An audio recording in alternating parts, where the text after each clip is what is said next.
என்ன செஞ்சு என்ன பண்ணுறதுங்க? கோடி கோடியாக பணம் கொடுத்தாலே எங்கள் பிள்ளைய வருமா அப்படின்னு காலில் விழுந்தாரு. ரொம்ப கஷ்டமாக போச்சு. முதல்ல இருந்த விஜய்க்கு நேற்று பார்த்த விஜய்க்கு சம்மந்தமே கிடையாதுங்க. என்னமோ பைத்தியகிற மாதிரி இருக்காரு. சென்னை மாமல்லபுரத்தில் நடிகரும் தமிழக வெற்றி கழகத்தின் தலைவருமான விஜய் கரூர் கூட்ட நெரிசலில் சிக்கி பலியானவர்களின் குடும்பத்தை சந்தித்து மன்னிப்பு கேட்டதாகவும் ஆறுதல் தெரிவித்ததாகவும் செய்திகள் வெளியானது. இந்த நிலையில்தான் தனது மருமகள் மற்றும் 2 பேர குழந்தைகளை இழந்த முதியவர் பேட்டி கொடுத்திருக்கிறார். விஜயை சந்தித்து வந்த பிறகு இந்த பேட்டியை அவர் கொடுத்திருக்கிறார். கோடி கோடியாய் கொட்டி கொடுத்தாலும் தங்களது பேர பிள்ளைகள் திரும்ப வருவார்களா என கண்ணீர் விட்டு கதறி இருக்கிறார் அந்த முதியவர்.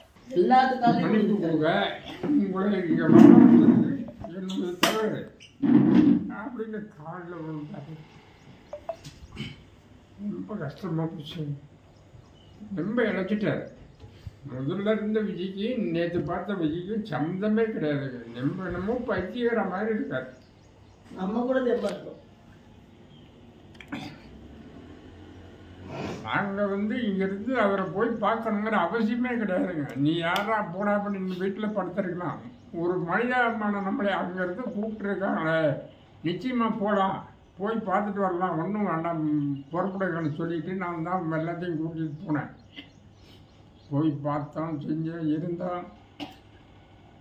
என்ன செஞ்சு என்ன பண்ணுறதுங்க? கோடி கோடியாக பணம் கொடுத்தாலே எங்கள் பிள்ளைய வருமா இடாமா.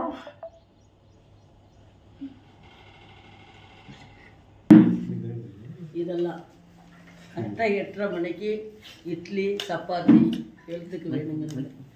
முன்னாடி 4 பேர், 4 காரு, பின்னாடி 4 காரு, அவ்வளோ பந்தோஷத்தோட கூட்டிகிட்டு போனேன். ரொம்ப கஷ்டப்பட்டு தான் கூட்டிகிட்டு போனேன். அவர் இங்கே வந்திருந்தா கூட அவ்வளோ செலவாகி இருக்காது, இவ்வளோ கஷ்டம் இல்லை அவருக்கு. ஆனால் இவருக்கு அவ்வளோ செலவு பண்ணியிருக்காரு.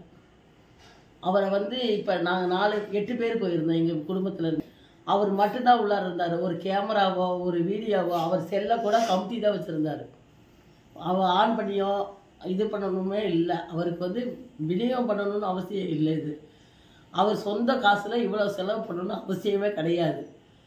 இன்றைக்கி நம்ம எத்தனையோ இழப்பை பார்த்துட்டோம். சாராயம் குடித்தவங்களுக்கெல்லாம் பாதுகாப்பு கொடுத்தாங்களோ கொடுக்கலையோ அதெல்லாம் தெரியாது.